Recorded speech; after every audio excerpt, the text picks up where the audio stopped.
آج صاحبای محترمی که از جمرات خلاص شدن و ما کسایی که خلاص شدیم آل حرکت میکنیم به طرف قربانگاه. آج صاحبای محترم طرف قربانگاه میریم بخیر. اینجا ما شما حدی خود ذبح میکنیم و حاج صاحبای محترمی که ذبح نکردن و یا کس را وکیل گرفتن، انشاءالله تعالی اونا توسط وکیلایشان ذبح صورت میگیره و بعد از اینکه اونا برشان خبر داد بر از اونا تلفنی بگوین که ما از جمرات خلاص شدیم که اونا ذبح بکنن. چی خوش باشد که با حاجیان بگردیم، بگرد خانه رحمان بگردیم، رویم به کعبة الله خانه حق، به ذکر و طاعت قرآن بگردیم.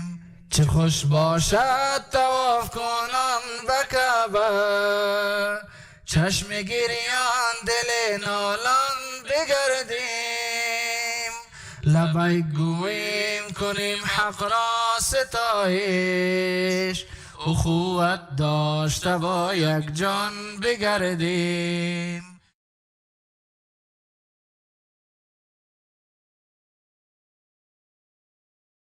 ما شما بریم به طرف سلمانی هایی که سرهای خود آبی بیاجی ها کم میکنن و آجی صاحبا میتونن که یا کم بکنن و یا هم تراش بکنن.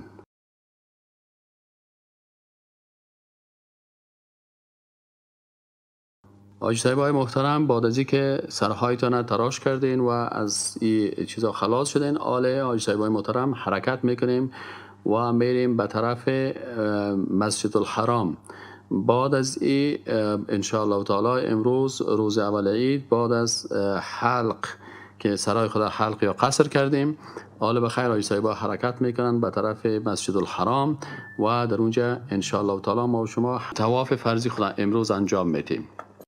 اعدای طواف فرضی و طواف فرضی که ای هم در روز اول عید میشه، حالا شما ما حرکت میکنیم ما و شما طواف فرضی که است، طبعا لباسای خود ما و شما میکشیم و لباسای عادی خودم میپوشیم، احراما را دور میکنیم و لباسای عادی را میپوشیم و با لباسای عادی طواف فرضی صورت میگیره. در طواف فرضی مثل که ما و شما برای عمره طواف کرده بودیم، از اینمی قسمتی که چراغ آبی هست، از قسمت چراغ آبی که مقابل حجر الاسود است، چون بیروبار زیاد است آج صاحبای محترم در طواف فرضی، از این خاطر ما نمیتونیم که مثلا به حجر الاسود بسیار مشکل است کس برسه، از این خاطر امی گروپ در نظر بگیرین. از اینمی چراغ سبز شروع میکنیم انشاءالله تعالی 7 شوط بخیر طواف میکنیم و همون قسم طواف میکنیم مثل که ما و شما طواف برای عمره کرده بودیم. بعد از اینکه طواف ما خلاص شد، بعد از او در هر جایی که امکاناتش بود 2 رکعت نماز میخوانیم، هر جایی که امکاناتش بود 2 رکعت نماز میخوانیم و بعد از او حرکت میکنیم میریم برای سعی بین صفا و مروه. سعی بین صفا و مروه مثل که قبلا به خدمت شما تشریح کردم، از کوه صفا شروع میشه و 7 شوط ما و شما بین صفا و مروه چی میکنیم؟ سعی میشه. بعد از اینکه خلاص شد دیگه در 7م مرتبه که در مروه رسیدیم، بعد از او دیگه اینمی سعی که ما کردیم، این سعی هم به نزد احناف، علمای احناف ای واجب است و به نزد جمهور علما که است ای فرض است. بعد از اینکه ای 2 فرض ختم شد، بعد از این ما و شما حرکت میکنیم. پس حق نداریم به هتل بریم روز اول، میریم کل ما به طرف منا. پس دمو خیمه ما که در منا بود اینجا شب تیر میکنیم و فردا که روز دوم عید است میم جمرات هم میزنیم. باز روز دوم 2 جمره زده میشه منتها بعد از ساعت 12 بجه. بعد از آج صاحبای محترم پس میم در منا همینجا می باشیم دمی خیمه خود. باز روز سوم باز 3 جمره زده میشه روز سوم و باز میم پس به منا و اینجا اگر کس خواسته باشه که روز بعدیش هم بزنه ثواب داره او را هم بکنه و اگر کس نمیتونه امی جمره را که خلاص کرد پس میره حرکت میکنه به هتل خود میره باز او را هم میتونه. اینی شد حاجی صاحبا این قسم جمرات زده میشه. منتها فکرتان باشه که جمرات روز دوم و روز سوم و روز چهارم که است اینا بعد از ظهر بعد از اینکه زوال میشه قبل از او حق نداریم که جمرات بزنیم. بعد از زوال جمرات زده میشه و حرکت میکنیم. بعد از او دیگه میایم به هتل و در هتل چند روز اینجا می باشیم به شکل عادی و تا وقتی که حرکت ما و شما کسای حاجی صاحبایی که قبلا به مدینه منوره رفتن اونا برشان اعلان میشه که حرکت میکنن میرن به طرف جده. قبل از رفتن به جده باز طواف وداع میکنن و حاجی صاحبایی که به مدینه منوره نرفتن ما و شما نرفتیم از این خاطر ما و شما روزی که اعلان میشه که به مدینه منوره میریم باز طواف وداع میکنیم و با طواف وداع حج ما و شما خلاص میشه و رفتن به مدینه منوره شروع میشه و نیت ما این باشه که ما به زیارت مسجد نبوی میریم و در اونجا نمازها را میخوانیم و به مسجد قبا میریم اونجا هم نماز میخوانیم و اگر نیت خود جور میکنیم که ما به نیت خواندن نماز در مسجد نبوی میریم. حاجی صاحبای محترم اینمی قسمتی بود که باز حج ما و شما در اینجا ختم میشه و السلام علیکم و رحمت الله و برکاته.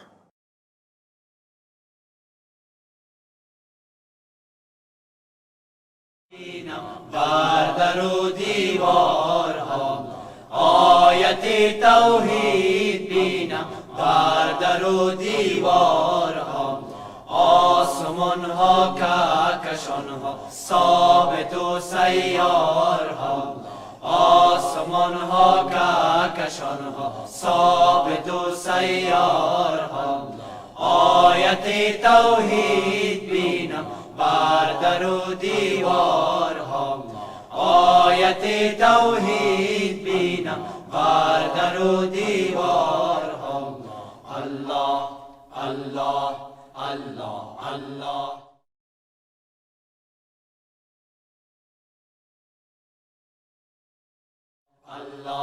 بسم الله الرحمن الرحیم. حاجی صاحبای محترم امروز ما و شما بخیر میریم به طرف اول به طرف غار ثور میریم و حاجی صاحبای محترم یکی از قصه هایی که در اینجا هست که رسول اکرم صلی الله علیه و سلم وقتی مردم دعوت کرد به طرف اسلام بالاخره دشمنای اسلام مشرکین چون وقتی که دلیل نداشتن به این خاطر از خشونت کار گرفتن و رسول اکرم صلی الله علیه و سلم می‌خواستن به شهادت برسانن.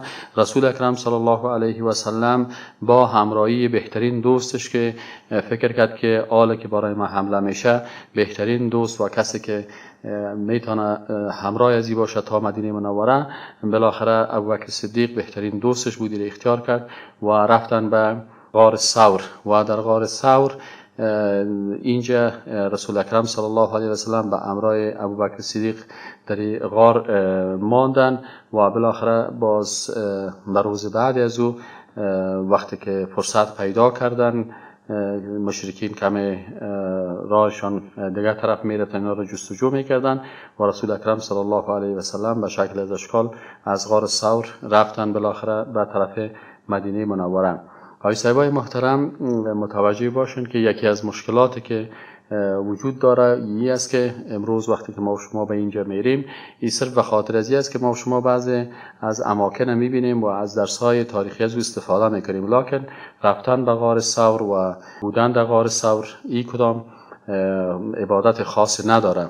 به همین خاطر حاجی صاحبای محترم ما متوجه باشیم که وقتی که اینجا میریم فقط به خاطر از این است که ما شما چند روز در اینجا هستیم تا که بخیر حرکت کنیم و بریم به طرف خانه های خود سفر بکنیم. از این خاطر بعضی از مناطق که هستید ما دیدن میکنیم لکن دیدن از این مناطق اما تا یک شکل دیدن است و رفتن به اینجا کدام اجر یا پاداش یا ثواب یا عبادت نیست. حاجی صاحبای محترم اون بالا رو شما سهل میکنین و بغل کور مردمایی که خطای سفید معلوم میشه انسان ها هستن و اینا میرن به طرف امو غار ثور. رفتن به غار ثور مثل که پیشتر خدمتتان عرض کردم این کدام عبادت نیست و در جمله احکام و مراسم حج شامل نیست. کسایی که اینجا میرن متاسفانه بعضی کسا بعضی بدعت ها را میکنن، از غار بوسه میکنن یا در اونجا مثلا میرن 2 رکعت نماز میخوانیم یا مثلا میگن اونجا میریم که ما برکتی شویم یا ما اونجا میریم که ثواب داره. اینی کلش در بدعت ها داخل میشه. به این خاطر حاجی صاحبای محترم ضرور نیست که حتما اونجا باید حاجی صاحبا برن. اگر کس میخواد بره ببینه یا سیل بکنه، لکن به این نیته که او کدام عبادت خاص نداره و بالا شدن در اونجا هم کدام ثواب اجر نداره و رسول اکرم صلی الله علیه و سلم نگفته که شما برین غار ثور ببینین یا در اونجا عبادت است. یا کسایی که سنگای ازوره میگیرن از سنگای ازوره بوسه میکنن یا سنگای ازوره میگیرن در جیب خود همراه خود وطن خود میبرن، این کلش شامل بدعت ها میشه که ما و شما میدونیم که بدعت ها چی است؟ گمراهی و دلالت است. از این خاطر حاجی صاحبای محترم ما و شما اونو جای را دیدیم، ضرورت به بالا شدن نیست و به خصوص که جایی که اونجا میرن ما و شما کوشش کنیم وقت خود در چیز سپری بکنیم که او عبادت باشد. آیت توحید بینم بر در و دیوارها، آیت توحید بینم بر در و دیوارها. الله الله الله الله. حاجی صاحبای محترم سلام علیکم و رحمت الله و برکاته. حاجی صاحبای محترم امروز بخیر ما و شما حرکت میکنیم و میریم به طرف غار حرا و اینی سرک شما میبینین که ما و شما در حرکت هستیم. اینی سرک است که میره به طرف جبل النور و اینی کوی که در مقابل شما معلوم میشه. اینی حاجی صاحبا را سیل کنین و در مفسر کو اگر شما از دور ببینین سفید مردم معلوم میشن که بالای کو در حرکت هستن و اکثرا حاجی صاحبا در روزه که فرصت می داشته باشن میرن به غار حرا برن. اصلا از نگاه احکام یا فرایض، واجبات، سنت ها و مستحبات در حج چیز نامده که مثلا اگر کس غار حرا بره کدام ثوابی داره و یا کدام فرض است یا واجب است یا سنت است یا مستحب است. در حقیقت این چیزا وجود نداره. خب مردم مثل که در اماکنی که تاریخی هستن میرن و جای تاریخی رو سیل میکنن و بعض جای ها را دیدن میکنن. ما و شما میریم این قسمت ها را میبینیم و امو واقعاتی که اینجا شده درباره از او صحبت میکنیم. البته در نیت ما است که ما را به خاطر کدام فرض یا واجب یا سنت یا مستحب انجام نمیدیم، بلکه میریم فقط ببینیم امی اماکن امو جایهای تاریخی را و چیزایی که شده ای را سیل میکنیم. حاجی صاحبای محترم اینی قسمت حاجی صاحبای محترم رایست که بالا میشیم به طرف غار حرا. امی غار حرا البته ای را جبل نور میگن که چون در امی جبل نور یا دیکو چی هست غار حرا هست و غار حرا جایی است که بالای رسول الله صلی الله علیه و سلم وحی نازل شد و آیت شریف اولی که رسول اکرم صلی الله علیه و سلم قبل از بعثت خود به این منطقه می آمدن و در غار حرا چندین شب می بودن و فکر میکردن و تدبر میکردن درباره مخلوقات الله، درباره ازی که انسان ها چرا به این بدبختی ها گرفتار هستند، تا اینکه جبریل پیش آمد و سرش وحی نازل شد. اعوذ بالله من الشیطان الرجیم. بسم الله الرحمن الرحیم. اقرأ بسم ربک الذی خلق الانسان من علق اقرأ وربک الاکرم الذی علم بالقلم. حاجی صاحبای محترم ما در داخل اینجا که هستیم حرکت میکنیم. این سنگا بسیار سنگای زیاد است و در داخل سنگا متاسسا پیش میریم تا که البته غار حرا پیش از دیگه ما متاسسا میریم. اینی قسمت های کمک تیر شدن بسیار سخت است. باشین که آستا خدا پیش کرده بریم تا ای که دمی پیش چیز برسیم و از این معلوم میشه که رسول اکرم صلی الله علیه و سلم که در اینجا می آمد بسیار سختی ها را تحمل میکرد تا خدا بالاخره در اینجا میرساند و در اینجا تفکر میکرد. میریم پیشتر کمی. این حاجی صاحبای محترم ما و شما به نزدیک شدیم به غار حرا. پیش میریم یک کمی دیگه هم شما ابراهیم با باشین. آهسته آهسته میریم داخل. الحمدلله این حاجی صاحبای محترم ما شما رسیدیم. اینی دان غار حرا هست که مردم در اینجا میره. متاسفانه چون بعضی مردم میان اینجا بعضی از بدعت ها را میکنن اینجا، سنگا را ماچ میکنن یا اینجا نکدام نماز اینجا گفته شده که خوانده شود، یعنی چیز دیگر احکام خاص نیست دیگه که چیز شود. و خصوصا بوسیدن سنگ و ایگه پا اینجا مشروعیت نداره، فقط دیدن شود. و این جایی است که بالای رسول اکرم صلی الله علیه و سلم وحی نازل شده. ولی آنچه که ما و شما مکلفیت داریم مسئله جایی نیست که نازل شده. برای آنچه که برای ما و شما نازل شده و برای ما و شما باقی مانده و ما مکلف هستیم و قرآن عظیم الشان است. ما و شما وظیفه داریم که امو عمل با قرآن بکنیم. و این کارهایی که بعضی دوستا میکنن که ماش میکنن و سر خودم میمانن، این یا کارهای نادرست است. به هر صورت دوستای عزیز در همینجا رسول اکرم صلی الله علیه و سلم آمده و در همینجا چندین وقت می بودن تا ای که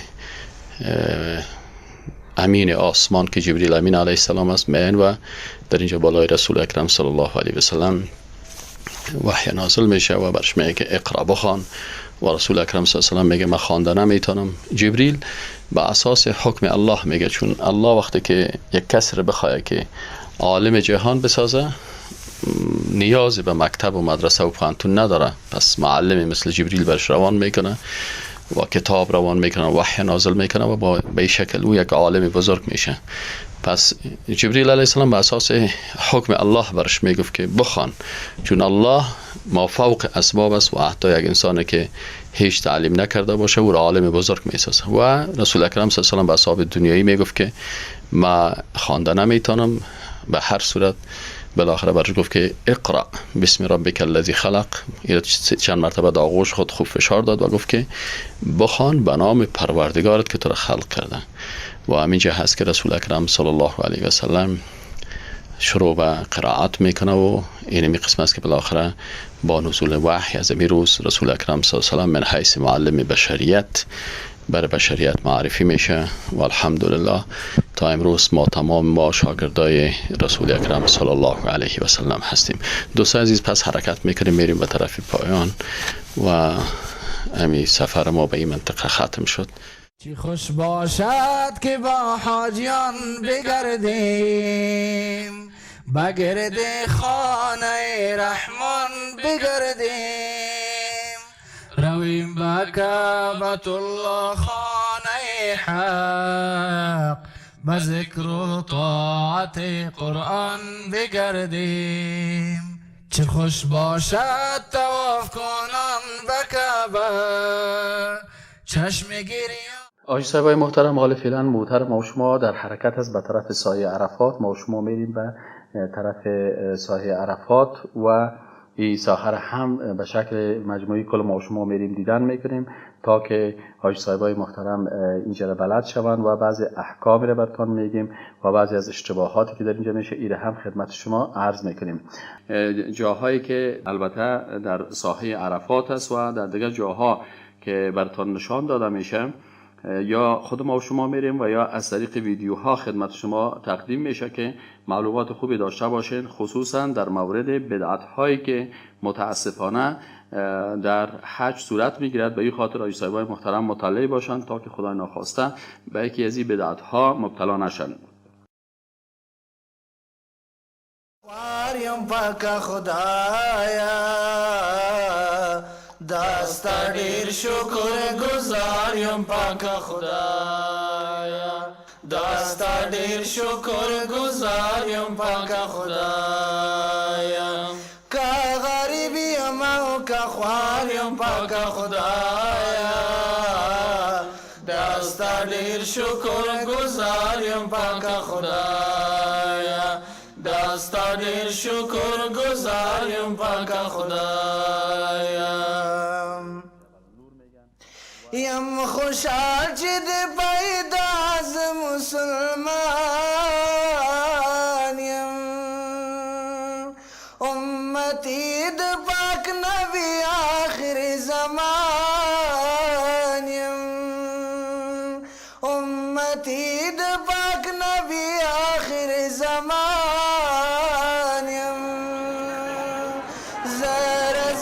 در نبر بریم پاک خدایا دستا دیر شکر گزاریم پاک خدایا دستا دیر شکر گزاریم پاک خدایا که غریبی ما که خواریم پاک. بسم الله الرحمن الرحیم. بسم الله الرحمن الرحیم. اسم ایدری ایدر علی ایدری.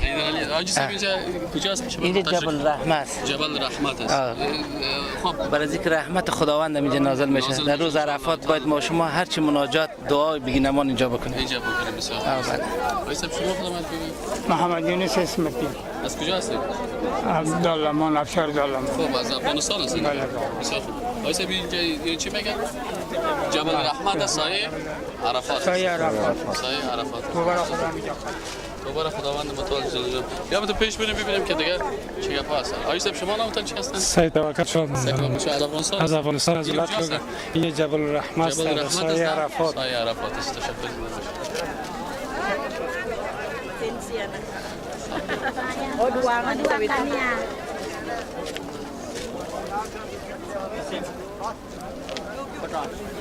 السلام عليكم. وعليكم السلام. كيف حالكم؟ كيف حالكم؟ كيف حالكم؟ أنا تركيا. How are you? قنداقسız? اسم نيم. تركيا. تركيا. داوود ترك. نعم نيم. داوود ترك.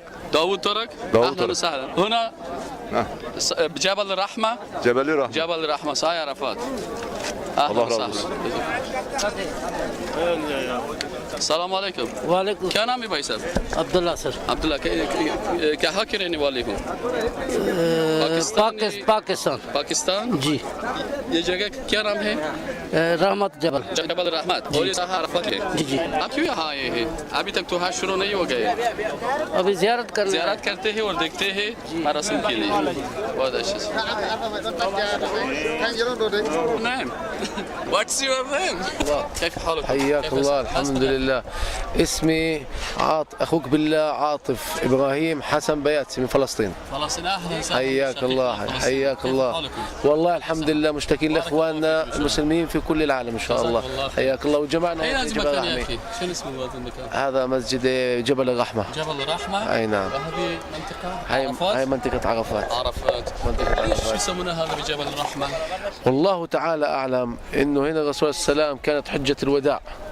ايوه. له خطبة حجة الوداع في الحج الأخير للنبي عليه السلام، وهذه رحمات من رب العالمين. يعني نحن نأخذ بالاسم يعني ما نفوت بالأمور.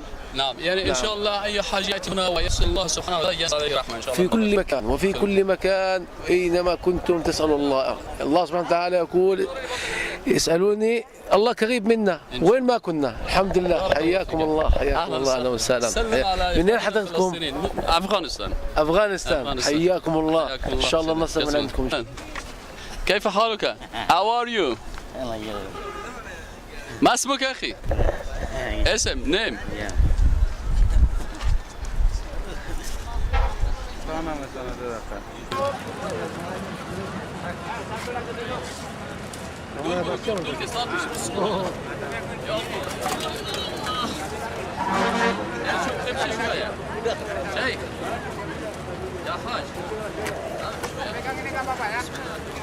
أفلا ينظرون